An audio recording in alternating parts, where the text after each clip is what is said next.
The following program deals with a controversial subject. The theories expressed are not the only possible interpretation. The viewer is invited to make a judgment based on all available information. Tonight on Sightings, a grisly murder leaves a parapsychologist dead. When they discovered the body, there were no clues. But from beyond the grave, he helped authorities find the killer. Then, if you think the Bermuda Triangle is the world's only deadly vortex, think again. Now, what you're dealing with is something that's transient. It happens suddenly and it's gone. We investigate the deadly force that's taken thousands in America's Great Lakes. And what psychic miracle gave this woman the incredible power to accurately predict hundreds of earthquakes? Her track record for quakes that she has reported into me has been 70 or 80%. At that point, it started to appear. They had large, dark eyes, claw-like hands. I began sensing and knowing and feeling. I do believe in life after death. I mean, I've been there. We have not scratched the surface of what the mind can do. It's a connection with the unknown.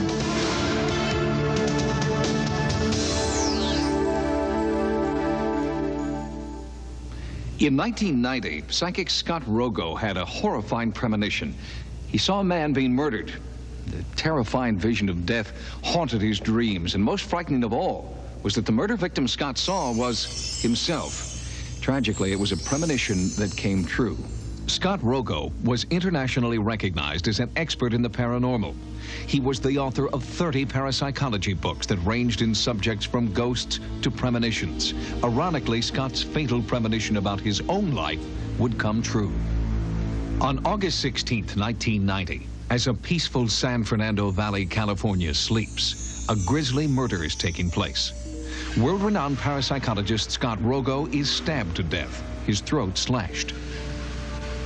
Somebody had come to his house, possibly in the evening, and stabbed Mr. Rogo.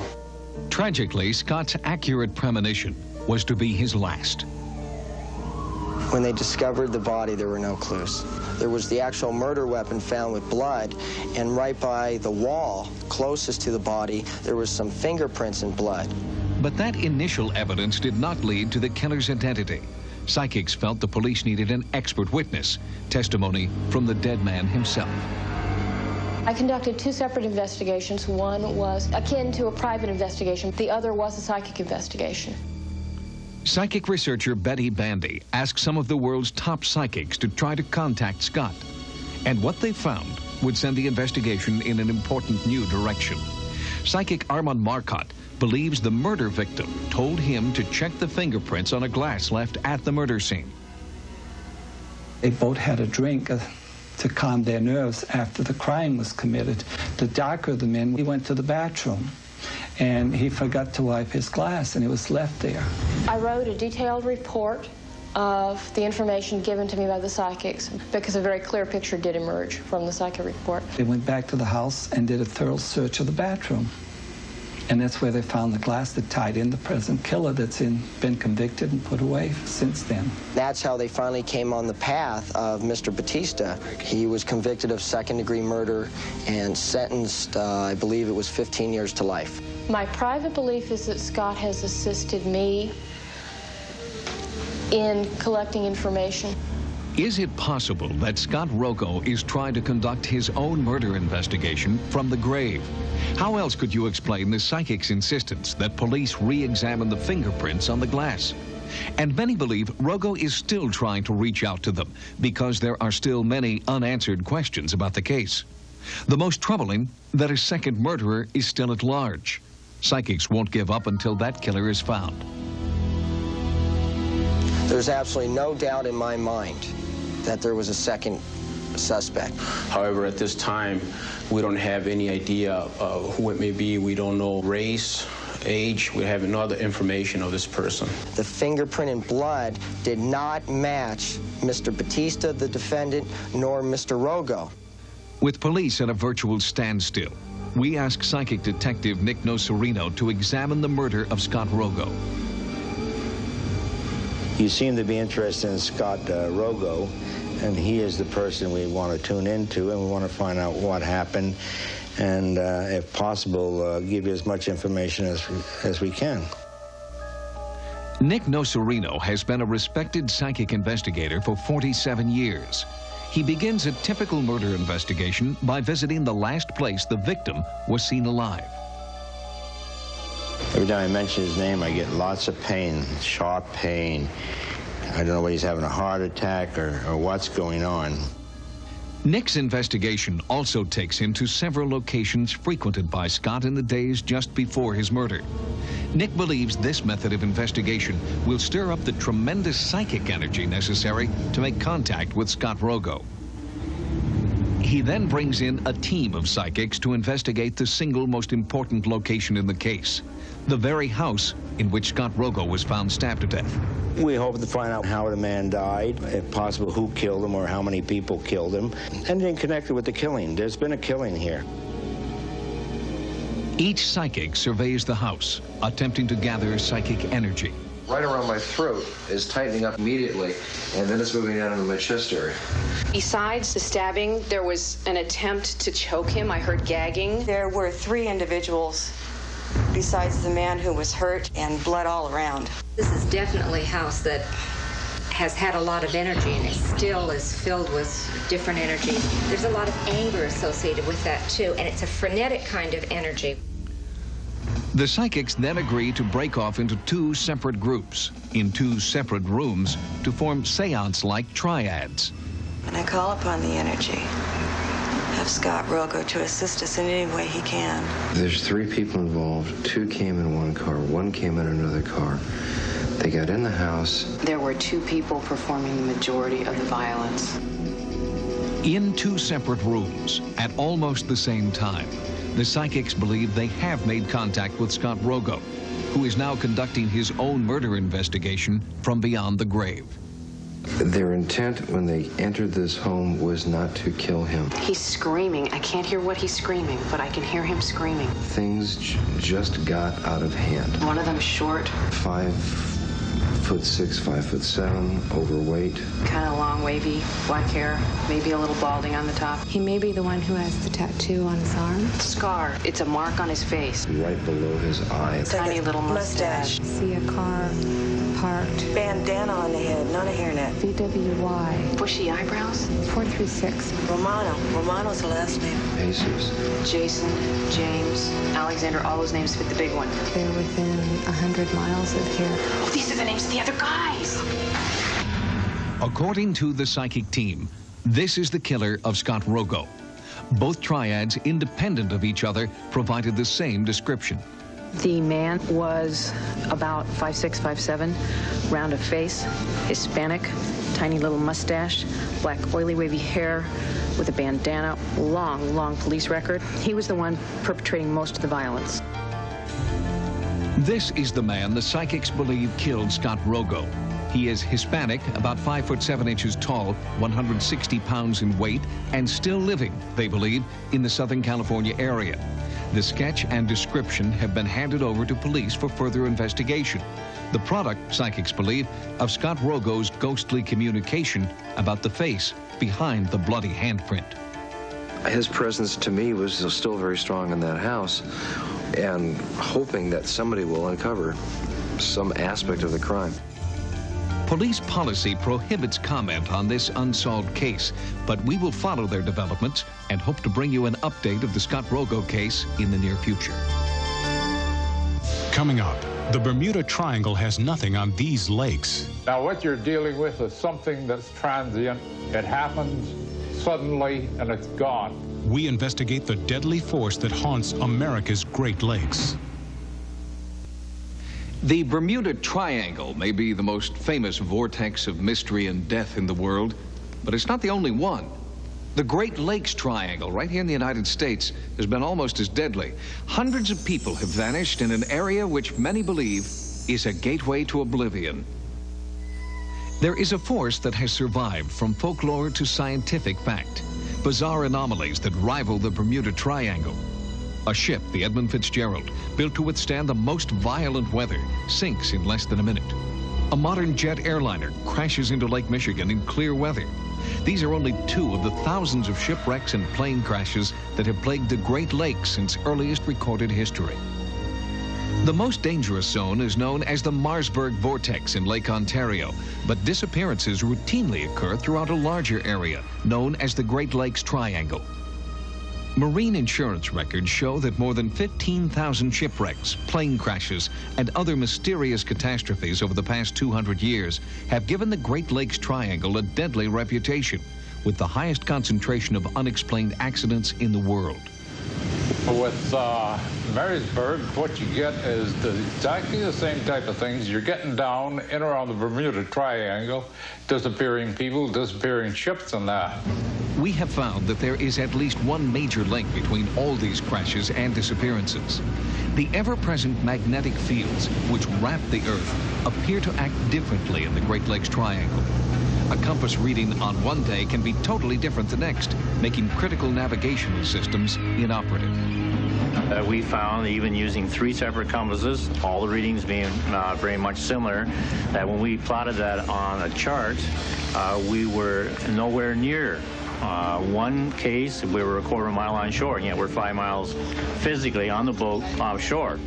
Peculiar magnetic forces can spell disaster for a ship or a plane that relies on exact instrument readings.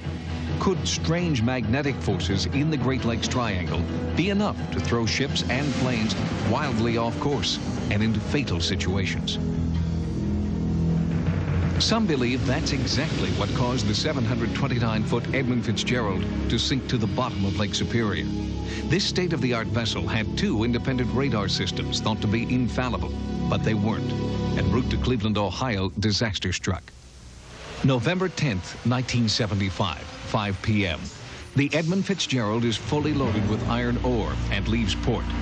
By 6 p.m., the ship is unexpectedly caught in the grips of a severe winter storm. Just after 7 p.m., the Edmund Fitzgerald, a highly sophisticated modern freighter, has disappeared, with all hands feared lost. The weather was harsh, but the Edmund Fitzgerald was designed to withstand storms like this. The beginning of the end occurred when not one, but both radar systems failed. With low visibility and no working navigational system, the ship was doomed. I do know that they had lost their radar, and they were depending on the Anderson, which was a ship nearby in the storm. The Anderson was doing their seeing for them. It was trying to get the fix on the Fitzgerald with radar and then radio to the Fitz and tell them where they were. 1 minute, they had a blip on the radar, and the next minute, the blip was gone. They were in communication with the Fitzgerald at 10 minutes after 7. At 20 minutes after 7, they had no sight of her at all. And given that 10-minute span and the fact that no distress call was ever sent by the Fitzgerald, that ship going down must have happened no more than a minute. It just dove, went down, and that was the end of it.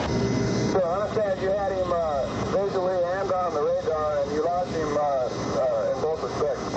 No, I didn't have him visually. I had him on the radar. He was exactly 10 miles ahead of us.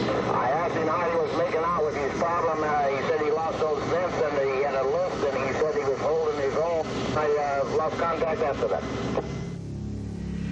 In less than 1 minute, the enormous ship had disappeared. All hands on board died. It was a tragic testimony to the power of a deadly force still feared by all who dare venture there.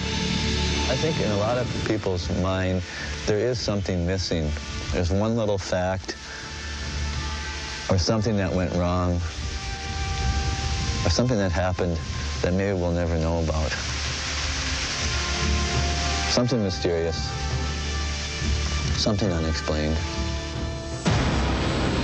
United Flight 389, inbound from New York to Chicago in 1965. Although flying in clear skies and calm weather, it would suffer the same fate as the Edmund Fitzgerald. The approach was over Lake Michigan. The last altitude that they were cleared to, in which he was supposed to have leveled off and maintained that altitude until cleared lower, was 6,000 feet. But Flight 389 did not level off at 6,000 feet.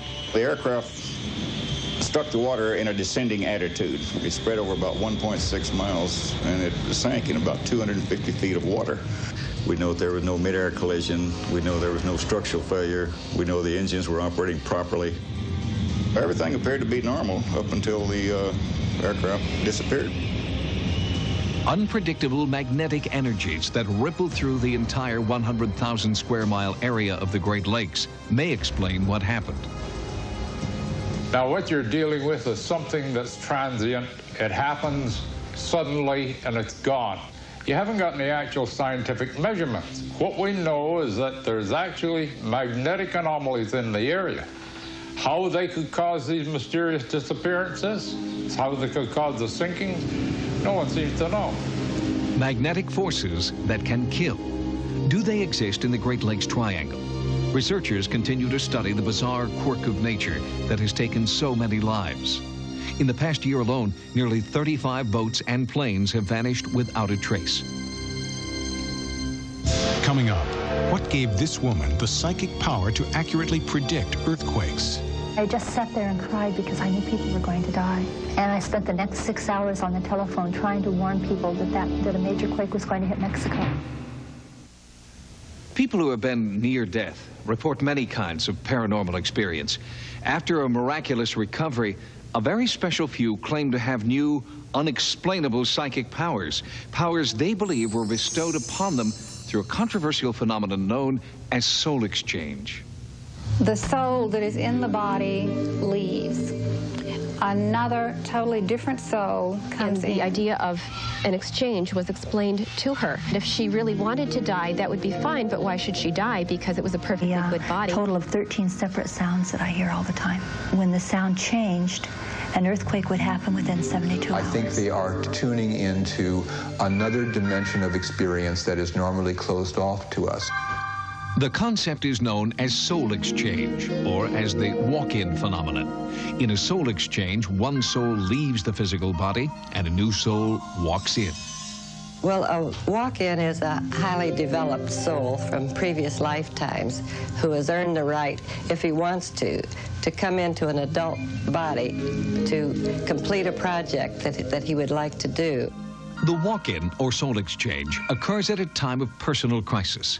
Individuals recount feelings of severe physical or emotional pain, even a death wish. After the transformation, they experience profound changes in their lives. I took all the pills in the bottle and drank some of the alcohol. The headache was so bad that my insides ached. All I said was, I want out. I want the pain to stop. The purpose of a soul exchange is always to have a being come into a body that is more highly evolved and is coming here for the purpose of helping the earth evolve. For a precious few, the supposed soul exchange triggers miraculous, new, and unexplainable talents. Charlotte King's experience has been remarkable. In December of '76, I overdosed on a combination of Valium and brandy. But fortunately, I guess I didn't take enough to give me a fatal overdose, but I was in a real bad state for quite a few hours. And I heard the word that the doctor had admitted me and that I would have to stay there. And I was in kind of a drugged sleep, a very drugged sleep. And a few hours later, I all of a sudden became real full of energy, just a burst of energy. Charlotte believes she left the hospital literally a new person, one with an uncanny talent to predict violent seismic activity around the world. She began to hear sounds no one else could hear and had nearly unbearable pains throughout her body. In the way that I predict the earthquakes, the way that I forecast the earthquakes, is through the sound, and the combination of sound and pain tells me where the earthquake will take place. But her newfound talent was emotionally painful. In 1985, she sensed a quake in Mexico City, but no one would listen. I was working at a computer company in Sacramento in 1985 in September, and I began having headaches. And I went to my boss, Paul, and I said, Paul, I've got to go home. He said, why? I said, there's going to be a major earthquake. And he said, where? And I said, Mexico. And he said, there better be. And I went home. And I spent the next 6 hours on the telephone trying to warn people that a major quake was going to hit Mexico. Nobody was interested. Nobody cared. And I just sat there and cried because I knew people were going to die, and there was nothing I could do about it. As the sounds and pain persisted, Charlotte got in touch with Christopher Dodge at the Library of Congress. He began tracking her predictions as part of Project Migraine. It was absolutely understood from the very beginning that Charlotte must call me up before the earthquake, and that it must be recorded and it must be witnessed. And of course, I felt sure that those restrictions would thoroughly discourage her from undertaking to do something like that. In fact, I was hoping that it would, but it didn't. And in rapid sequence, she proceeded to predict major events. I called Chris on the phone and said, Chris, all hell's going to break loose. I said, Mount St. Helens is going to have a major change within 72 hours. And he picked up the phone and called the Volcano Center, and they said, absolutely not, there's no activity. And the next day, Mount St. Helens went on eruption alert.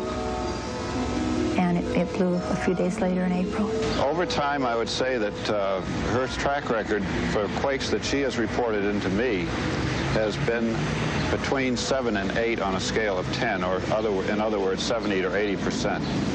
And in some cases, with Mount St. Helens, I'd say that she has been 100% accurate. Charlotte predicted the recent earthquakes in Southern California and now believes the big one is coming. I think there's a real possibility that there's going to be a lot more activity down there.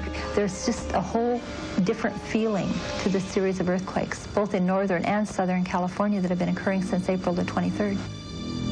Charlotte believes her amazing predictions are due to a soul exchange. Skeptics doubt that soul exchange exists, but Charlotte's 70% accuracy rate is testimony to the transformation in her life.